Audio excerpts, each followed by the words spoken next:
So దాంట్లో ingredients ఏమేమి వాడతాం దానికి ఫస్ట్ మనం? దాంట్లో వాడేటువంటి ఇంగ్రీడియంట్స్ సార్ గోమూత్రము, ఓకే. వేపాకు, ఓ.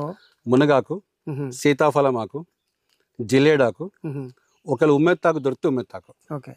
సో ఇవన్నీ రైతుకి దొరుకుతాయి, ఫ్రీగా దొరికేటి. నేను నా దగ్గర అమ్మను అది అమ్మి డబ్బులు అమ్మితే తీసుకునే వాళ్ళు కూడా ఉన్నారు, కానీ నేను అమ్మను సార్ అది. ఎందుకంటే రైతుకు ఖర్చు పెట్టనియద్దు, లేనిది మాత్రమే కొనాలి. అదే అందుకే అంటాను సార్, పైసా ఖర్చు లేని వ్యవసాయం చేయాలనేది నా ఆశ. సో అందులో కేవలం అప్పుడు మీరు అవన్నీ కొనుక్కుంటే బయట 400 రూపీస్ అవుతుంది సార్, 400 రూపాయలు, ఏం ఉపయోగం లేదు. 300 రూపాయలు ఇంకో ఖర్చు అవుతుంది, 700. 400 రూపీస్ మీరు ఒకవేళ అది మీ దగ్గర ఉంటే మీకు మిగిలిపోయినట్టే ఆదాయం.